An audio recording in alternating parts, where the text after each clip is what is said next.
नमस्कार traders. Sugar market में इस समय सबसे बड़ा सवाल यही है, सरकार ने 10 lakh metric ton raw sugar के ड्यूटी फ्री इंपोर्ट की अनुमति दे दी है, तो क्या अब चीनी में बड़ी गिरावट शुरू होगी या फिर ये सिर्फ शॉर्ट टर्म प्रॉफिट बुकिंग का मामला है? चलिए इसे आसान भाषा में समझते हैं। सरकार ने 31 अक्टूबर 2026 तक 10 lakh metric ton raw sugar के ड्यूटी फ्री इंपोर्ट की अनुमति दी है। डीजीएफटी के इस फैसले के तहत इंपोर्ट टीआरक्यू यानी टैरिफ रेट कोटा व्यवस्था के तहत होगा। सरकार का मकसद साफ है, त्योहारों से पहले डोमेस्टिक मार्केट में शुगर की अवेलेबिलिटी बढ़ाना और बढ़ती कीमतों को कंट्रोल में रखना। अब यहाँ सबसे इंपॉर्टेंट बात आती है, चलिए उसे समझते हैं। इंपोर्ट की खबर आज आई है, लेकिन इंपोर्टेड शुगर आज ही इंडियन मार्केट में नहीं आ जाएगी, यानी कि अनाउंसमेंट का असर तुरंत सेंटिमेंट पर आ सकता है, लेकिन एक्चुअल सप्लाई आने में समय लगेगा। इसलिए सिर्फ इस खबर के आधार पर तुरंत बड़ी मंदी मान लेना सही नहीं होगा। हाँ, ऊंचे भाव पर 80 रुपए से 120 रुपए तक की प्रॉफिट बुकिंग देखने को मिल सकती है, लेकिन उसके बाद मार्केट में स्टेबिलिटी या फिर रिकवरी भी देखने को मिल सकती है, अगर एक्चुअल सप्लाई का प्रेशर तुरंत नहीं बनता है तो। एक लाइन याद रखिए, इंपोर्ट का ऑर्डर आज आया है, लेकिन माल आज मार्केट में नहीं आया, इसलिए खबर का असर और एक्चुअल सप्लाई का असर अलग अलग हो सकता है।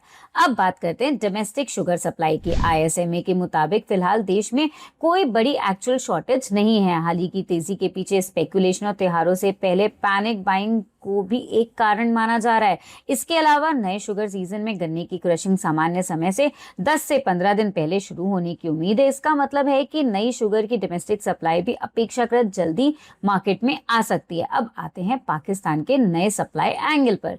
पाकिस्तान में भी शुगर का स्टॉक काफी ऊंचा बताया जा रहा है। 15 अगस्त तक वहां करीबन 28.1 लाख टन शुगर स्टॉक बताया गया है, जबकि डोमेस्टिक कंजम्पशन करीबन 5.5 लाख टन प्रति माह है। पाकिस्तान शुगर मिल्स एसोसिएशन ने इंडिया को एडिशनल शुगर एक्सपोर्ट करने की परमिशन देने की मांग भी की है, लेकिन यहाँ ध्यान रखने वाली बात यह है कि अभी ये सिर्फ प्रपोजल है, एक्चुअल सप्लाई नहीं है। अगर आगे चलकर पाकिस्तान से इंडिया को शुगर एक्सपोर्ट की अनुमति मिलती है तो इंडियन मार्केट में एक और सप्लाई सोर्स जुड़ सकता है, लेकिन जब तक एक्चुअल परमिशन और शिपमेंट नहीं आती, इसे सिर्फ पोटेंशियल सप्लाई फैक्टर के तौर पर देखना चाहिए। अब सबसे बड़ा सवाल, क्या शुगर इंपोर्ट का असर चना, तुअर, उड़द, सोयाबीन और बाकी एग्री कमोडिटीज पर भी पड़ेगा? सीधा जवाब है, जरूरी नहीं है। शुगर इंपोर्ट का डायरेक्ट इंपैक्ट सबसे पहले शुगर मार्केट पर ही पड़ेगा। हाँ, शॉर्ट टर्म में बाकी एग्री कमोडिटीज में सेंटिमेंट बेस्ड सेलिंग या फिर प्रॉफिट बुकिंग जरूर देखने को मिल सकती है, क्योंकि मार्केट में ये परसेप्शन बन सकता है कि अगर सरकार शुगर की कीमतों को कंट्रोल करने के लिए इंपोर्ट खोल सकती है तो जरूरत पड़ने पर दूसरी एग्री कमोडिटीज में भी गवर्नमेंट इंटरवेंशन हो सकता है। लेकिन यहाँ एक बहुत इंपॉर्टेंट बात है, गवर्नमेंट इंटरवेंशन का फियर सेलिंग ला सकता है, लेकिन long term bearish trend fundamentals ही बनाते हैं। इसलिए चना, तुअर, उड़द, सोयाबीन जैसी कमोडिटीज की एक्चुअल डायरेक्शन उनके stock production, weather, arrivals, demand और गवर्नमेंट पॉलिसीज से ही तय होगी। तो अभी मार्केट में क्या स्ट्रैटेजी होनी चाहिए? बिल्कुल सिंपल है। शुगर में फिलहाल 80 रुपए से 120 रुपए तक की प्रॉफिट बुकिंग का रिस्क जरूर है, लेकिन इमीडिएट बड़ी गिरावट की कंफर्मेशन अभी नहीं है, क्योंकि इंपोर्टेड शुगर को इंडिया पहुंचने में समय लगेगा। आगे मार्केट की डायरेक्शन 4 चीजों पर ज्यादा डिपेंड करेगी।